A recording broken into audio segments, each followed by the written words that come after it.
Hello à tous, je suis Andrea Pierre, aka MD, entrepreneur et fondatrice de l'application d'inspiration de voyage Odes.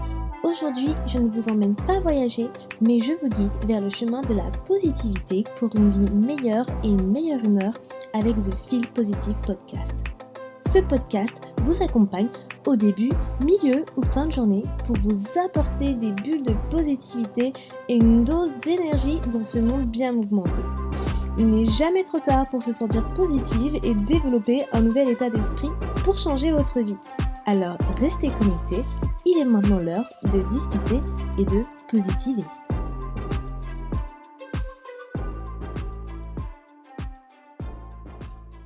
Hello les amours, j'espère que vous allez bien, que vos vacances d'été commencent bien. Donc je ne sais pas si vous êtes partis en vacances ou si vous êtes toujours en train de travailler ou si vous avez des vacances de prévues.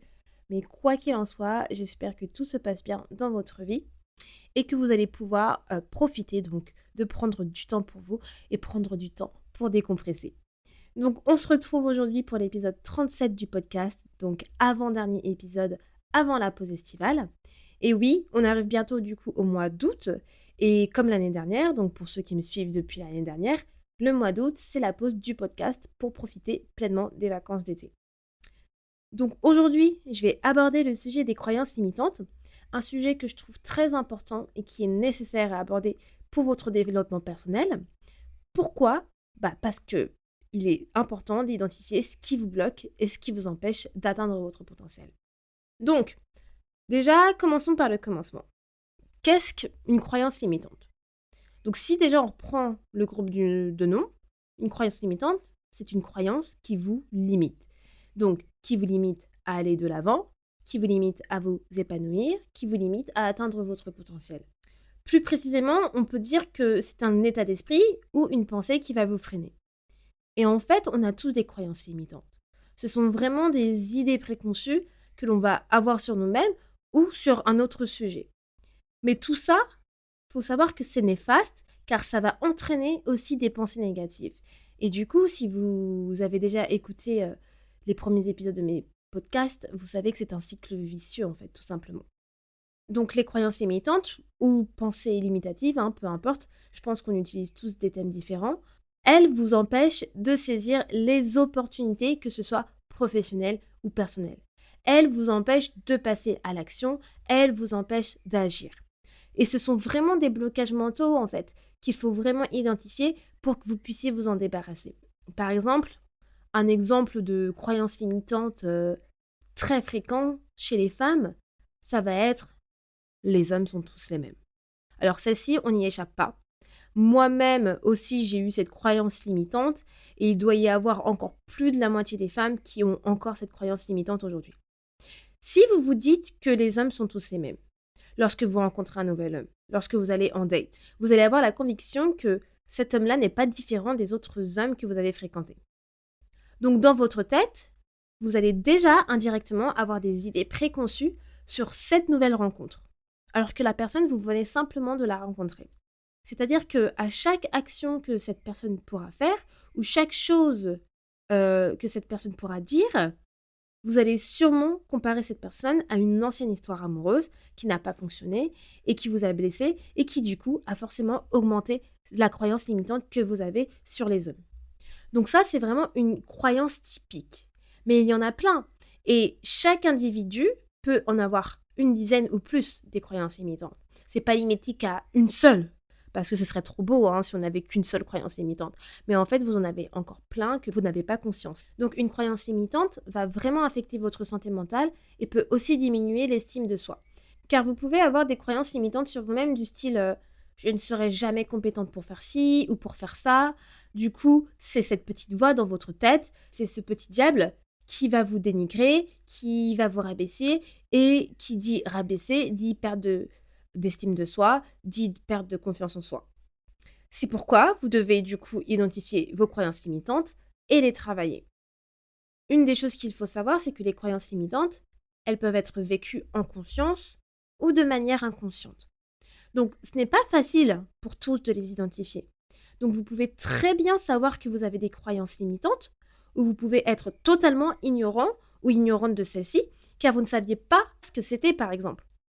Par exemple, moi, je sais que j'ai commencé à comprendre que j'avais des croyances limitantes seulement quand j'ai commencé à travailler, sur mon développement personnel, donc il y a 5 ans, et quand j'ai commencé à être un peu plus spirituelle, donc à peu près il y a 3 ans. Et avant que j'arrive à Londres, je n'avais aucune idée de ce que c'était une croyance limitante. Et j'en avais plein, plein, plein. Et c'est en travaillant sur moi que j'ai compris ce que c'était et que j'ai pu les analyser, que j'ai pu les travailler, que j'ai pu les briser.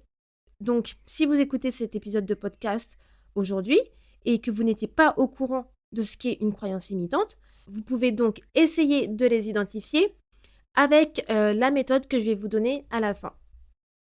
Et maintenant, vous vous demandez d'où proviennent les croyances limitantes et pourquoi nous en avons.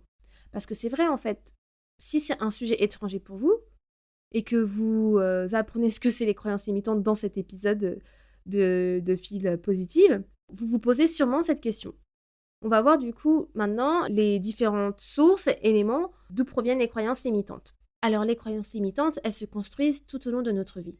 Franchement, c'est vraiment la chose qui va vous suivre jusqu'à la muerte.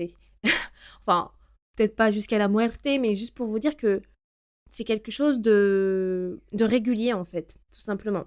Vous allez toujours continuer à en construire, car il y aura toujours une nouvelle chose qui va se manifester ou une ancienne croyance qui va réapparaître, même si vous l'avez brisée. Elles peuvent apparaître donc depuis l'enfance, à l'adolescence, mais également à l'âge adulte en fait, tout simplement. Donc c'est-à-dire que peut-être même là, à l'heure actuelle, vous êtes en train de construire une nouvelle croyance par rapport à quelque chose qui vous est arrivé récemment. Il n'y a vraiment pas de règle là-dessus. Lorsqu'une croyance est ancrée depuis des années, depuis l'enfance par exemple, c'est comme ça qu'on n'a pas conscience parce que pour nous, c'est comme si c'était une norme. Par exemple, moi, je sais qu'une de mes croyances limitantes que j'avais, c'est mariage est égal divorce. Donc, j'ai construit cette croyance limitante depuis que j'étais jeune, depuis que j'étais enfant, parce que je viens d'une famille de divorcés. Clairement, même si ma famille écoute cet épisode de podcast, ils le savent très bien.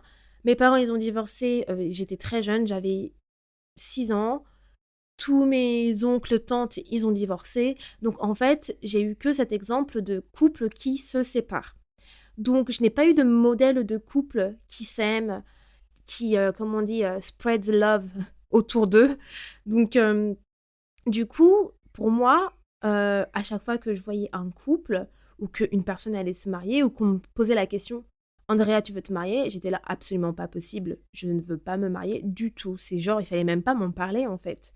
Et dans ma tête, c'était vraiment mariage égale divorce. Donc je m'étais faite cette idée préconçue que le mariage égale divorce parce que j'avais créé cette croyance limitante inconsciemment dans mon subconscient depuis que j'étais jeune parce que en fait voilà j'ai été entourée de personnes divorcées et je n'avais pas confiance au mariage. Alors qu'en fait, ça, c'était dans ma tête. Et c'était seulement dans ma tête, car c'était juste une idée préconçue. Et du coup, cette croyance, je l'ai eue depuis mon enfance, et elle s'est manifestée à cause de mon entourage, à cause de ma famille. Car j'étais témoin de cela, et j'en ai fait du coup ma propre idée. Donc du coup, une croyance peut être aussi transmise par un membre de notre famille. Donc ça peut être aussi le rapport à l'argent dans la famille. Par exemple, si un membre de votre famille vous a toujours répété il faut travailler dur pour gagner de l'argent, vous avez sûrement grandi avec cette croyance.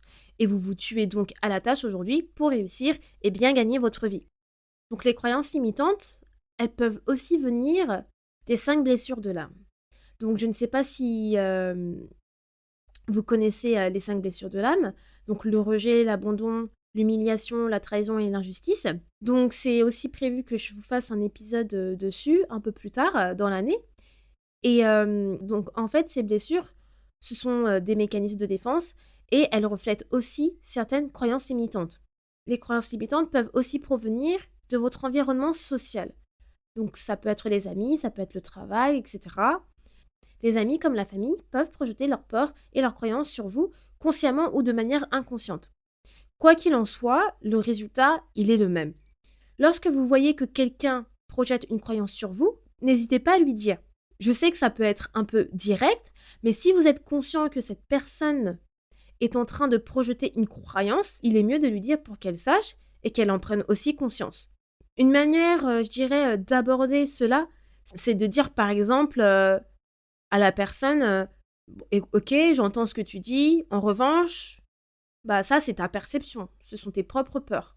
Mais moi t'inquiète, je me sens très bien, je suis confiante bah, je sais pas, en fonction de ce que vous parlez, je suis confiante, dans mon avenir, je suis confiante par rapport à ce projet, peu importe. Mais moi, c'est exactement ce type de réponse que je donne maintenant à mes amis. J'ai surtout en plus une amie à Londres qui adore, enfin, non, j'abuse, c'est méchant de dire ça.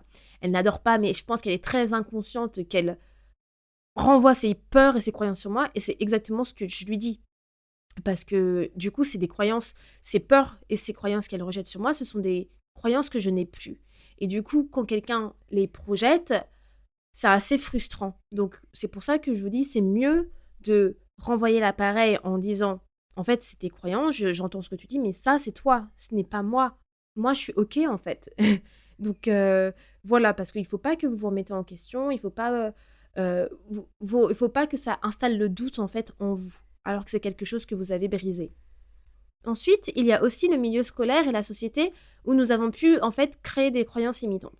Donc, à l'école, on sait très bien qu'on a eu un certain nombre de règles à respecter, hein, mais on a aussi eu beaucoup de nos professeurs qui nous ont maintes fois répété des choses qui ne sont pas forcément vraies, quoi. Par exemple, à l'époque du lycée, moi, je me souviens, nos professeurs nous disaient de ne pas faire de l'entrepreneuriat, car on ne va pas réussir, parce que très peu de personnes réussissent et gagnent de l'argent dans ce domaine-là. Or, c'est faux. Maintenant, l'entrepreneuriat, c'est la chose limite à faire, c'est si vous voulez avoir une liberté financière, c'est quelque chose à faire, et cetera. Mais ça aussi, ça peut être aussi faux comme croyance parce que tout le monde ne réussit pas, en fait, dans l'entrepreneuriat. Donc il y a en fait un équilibre entre les 2. On a eu aussi, la société qui est un gouffre de croyances limitantes, hein, qu'on se le dise et l'une des croyances limitantes bien connues, ça va être le rapport à l'argent, encore une fois. Sujet très tabou, mais très tabou en France. Et combien de fois on a entendu que l'argent c'est sale ou je ne sais pas quoi. Oh, clairement, ça c'est une croyance limitante vraiment, mais vraiment qui nous suit aussi partout et qui est vraiment néfaste parce que ça nous empêche vraiment de pouvoir atteindre notre potentiel et notre abondance financière. Et du coup, le dernier point pour savoir d'où proviennent les croyances limitantes, c'est nos expériences passées. Donc si vous avez vécu un échec, une peine de cœur par exemple, ou encore une tromperie, ce sont ces expériences qui vont vous faire douter de la viabilité de vos prochaines relations, de vos prochains projets, et vous allez donc avoir des blocages mentaux. Donc, juste pour vous répéter les différents milieux où les croyances limitantes peuvent se manifester, donc du coup, je répète, ça va être votre entourage, votre famille, ça peut être les 5 blessures de l'âme, ça peut être votre environnement social, ça peut être le milieu scolaire, la société, et pour finir, ça peut être par vos expériences passées. Beaucoup de personnes se demandent, mais pourquoi en fait on a des croyances limitantes? Mais en fait, il faut savoir que les croyances limitantes, elles sont inévitables. Clairement, je ne connais pas une personne qui n'a pas de croyances limitantes dans sa vie.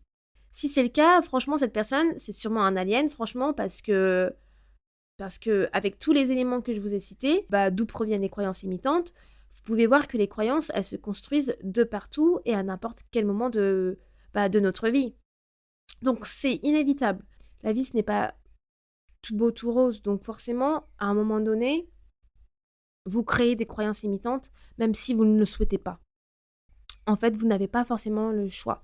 Mais le but, c'est d'être conscient que vous avez des croyances limitantes et c'est de pouvoir les identifier et de les travailler.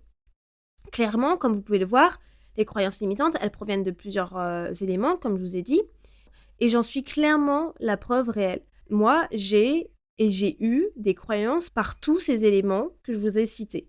Que ce soit environnement social, que ce soit mon entourage, que ce soit par les blessures de l'âme, mes expériences passées, etc.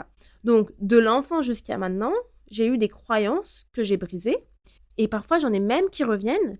Mais ce n'est pas grave parce que c'est simplement humain, en fait. Le principal, comme je disais, c'est vraiment de savoir comment s'en débarrasser et de les travailler. Du coup, la question ultime, comment se débarrasser d'une croyance limitante? Eh bien, je vais vous donner 5 étapes.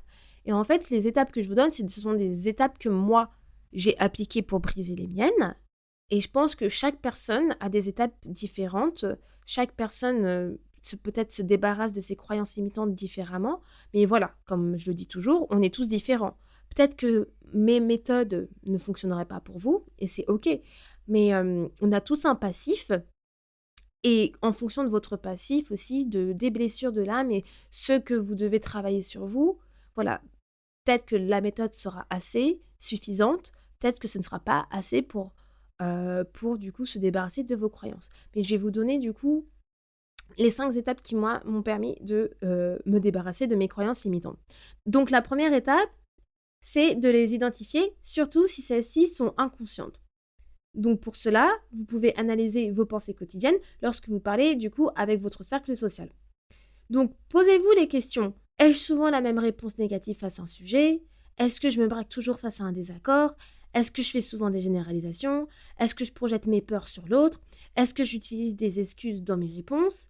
Si face à ces questions vous répondez oui, cela montre que vous avez du coup sûrement des croyances limitantes. Ensuite, la deuxième étape, c'est de les écrire et du coup de chercher leur provenance. Donc là, après de les avoir identifiés, vous pouvez les écrire pour les avoir en visuel. Cela, en fait, va vous permettre du coup de trouver leur provenance. Donc, c'est-à-dire de chercher dans votre mémoire d'où elles proviennent. Et là, vous pouvez en fait vous référencer aux éléments que j'ai cités en milieu de l'épisode où je vous parle donc d'où proviennent les croyances limitantes, donc milieu social, milieu familial, vos expériences passées, etc. Donc, c'est très important parce que c'est comme ça que vous allez pouvoir voir d'où provient le problème. Et il y a aussi un livre qui s'appelle Mental Emotional Release, qui est une méthode utilisant la PNL qui aide beaucoup pour les croyances limitantes et surtout pour cette étape-là. Je sais que j'en parle dans l'épisode de la gestion des émotions. Je ne saurais vous dire c'est quel numéro d'épisode et à chaque fois je me trompe. Je commence à avoir pas mal d'épisodes en fait. Donc du coup, voilà, je sais que c'est la gestion des émotions et c'est dans je pense, les 12 premiers épisodes de Feel Positive du mois. Donc, si ça vous intéresse, je vous invite à écouter l'épisode sur la gestion des émotions, partie 2, où je parle du coup de cette méthode de Mental Emotional Release, un livre que moi, j'ai lu, du coup, et c'est pour ça que je le cite, parce qu'en fait, il permet il y a une méthode, un exercice à un moment qui vous permet donc de vous replacer dans le passé pour savoir d'où provient le problème et d'analyser cela. Et je trouve que c'est tellement bien expliqué, je trouve que c'est tellement fort que, en fait, moi, ça m'a vraiment permis donc de travailler sur des blessures et je me souviens même que en faisant cet exercice, j'en pleurais parce que voilà, j'étais revenue à des moments dans ma mémoire que je pensais pas avoir accès. Enfin bref, je vous en explique un petit peu plus dans l'épisode des gestions des émotions, donc je vous invite à l'écouter. Ensuite, la troisième étape, c'est de comprendre l'impact de ces croyances limitantes. Donc lorsque vous comprenez d'où elles proviennent, vous pouvez commencer du coup le processus de détachement. Et pour cela, vous pouvez reprendre du coup les croyances limitantes que vous avez écrites dans la deuxième étape et mettre du coup les résultats, les impacts négatifs que ça engendre. Par exemple, si je reprends la croyance limitante « les hommes sont tous les mêmes », l'impact c'est que vous fréquentez toujours le même type d'hommes et le cycle est toujours du coup le même. C'est un cercle vicieux et vous répétez toujours le même schéma. Donc, du coup, ça c'est l'étape numéro 3. Donc, reprendre les croyances limitantes que vous avez notées en deuxième partie et du coup de noter quel est l'impact négatif que ça a du coup pour vous. Ensuite, quatrième étape, c'est de transformer ces croyances. Donc, comment le faire? Une des méthodes que j'adore, et si vous avez écouté mes derniers épisodes de spiritualité, de la loi de l'attraction, j'en parle. Donc, c'est grâce aux affirmations positives. Donc là, encore, j'en ai déjà parlé à maintes reprises. Je vous dis à quel point j'adore les affirmations positives. Ça, c'est vraiment un outil puissant pour moi. Peut-être qu'il y a des gens qui ne sont pas d'accord, mais ce n'est pas grave. En tout cas, je sais que pour moi, ça fonctionne. Ça ne fonctionne peut-être pas pour tous, mais c'est OK. Mais voilà, moi, une des méthodes, donc là d'où je vous parle, c'est pour les transformer, c'est d'utiliser les affirmations positives. Donc là, ça va être de transformer vos croyances en positives et de vous les répéter. Donc si je reprends l'exemple de les hommes sont tous les mêmes, sont tous pareils, vous pouvez dire, en transformant de manière positive, en affirmation positive, chaque homme est différent et chaque homme peut m'apporter la confiance dont j'ai besoin. Et si vous vous répétez cela constamment, tous les jours, et vous gardez cette affirmation positive à chaque fois que vous rencontrez un nouvel homme, je peux vous dire que vous allez voir le changement s'opérer. Et du coup, pour finir, la 5e étape, donc pour chaque croyance écrite que vous avez fait depuis l'étape 2, vous allez ajouter une action positive qui vous permettrait de réinstaurer du coup des nouvelles pensées. Donc si je reprends l'exemple des hommes sont tous les mêmes, vous avez écrit l'impact négatif en étape 3, vous avez transformé la croyance avec une affirmation positive en étape 4, vous pouvez donc maintenant passer à l'action. Donc là, pour le même exemple, ça veut dire que lorsque vous rencontrez un nouvel homme, vous devez partir confiante que cette personne est différente et vous devez vous focaliser que sur le type d'homme qui vous convient, car vous attirez à vous l'énergie que vous reflétez. Une croyance, ça ne va pas se briser du jour au lendemain. Ça prend du temps, donc ne vous mettez pas la pression. Le principal, c'est de les comprendre et travailler dessus. Et si une croyance revient, vous appliquez les mêmes étapes et vous les examinez et vous examinez pourquoi cette croyance, elle est revenue. Moi, par exemple, une croyance qui revient souvent, c'est l'abondance financière. L'abondance financière, bien que c'est une croyance que j'ai brisée, et je vous en parle un petit peu dans l'un de mes derniers épisodes sur comment j'ai manifesté la partie 2, justement, ce que je voulais de manière consciente. Donc, bien que je l'ai brisée, c'est une croyance qui revient, parce que quand je fais face à des situations répétitives, ça me rappelle des situations passées. Donc, c'est tout à fait normal. Mais maintenant que je connais le processus, je sais comment les travailler. Et donc, du coup, après, cette croyance-là, elle est derrière moi. Je pense que dire que vous pouvez briser une croyance à vie, c'est un peu extrême parce que je pense qu'il y a toujours des croyances qui peuvent revenir ou qui peuvent revenir d'une forme différente. Donc, du coup, je vais vous répéter les étapes. Donc, la première, c'est identifier les croyances, surtout si celles-ci sont inconscientes. La deuxième, c'est les écrire et chercher leur provenance. La troisième, c'est comprendre l'impact de vos croyances. La quatrième, c'est de transformer ces croyances en affirmations positives. Et la 5e étape, c'est de passer à l'action. Voilà, c'est tout pour aujourd'hui. Je pense avoir fait le tour sur le sujet des croyances limitantes. Donc voilà, merci beaucoup pour toutes celles et ceux qui sont restés jusqu'à la fin de cet épisode. Si cela vous a plu, n'hésitez pas à commenter sur l'Instagram de Feel Positive. Donc d'ailleurs, je l'ai annoncé sur Instagram, mais je ne l'avais pas du tout annoncé en podcast. Le handle de Feel Positive a changé pour Feel Positive Official. Donc ce n'est plus feelpositive.podcast, mais Feel Positive Official. Donc voilà, c'est comme ça que vous pouvez me trouver désormais sur Instagram. L'épisode est terminé. On se retrouve dans 2 semaines pour le dernier épisode avant la pause estivale. Alors restez présents jusqu'à la fin du mois de juillet. Et on se retrouve du coup dans 2 semaines. Je vous fais des bisous et à bientôt. Ciao! Merci beaucoup de ton écoute et d'être resté avec moi jusqu'au bout. Si à la fin de cet épisode tu sens ton humeur changer et tu te sens un petit peu plus boosté, n'hésite pas à me laisser un avis, ça me fera toujours plaisir et j'apprécierai de les lire dans le prochain épisode. À bientôt, positivement, Andy.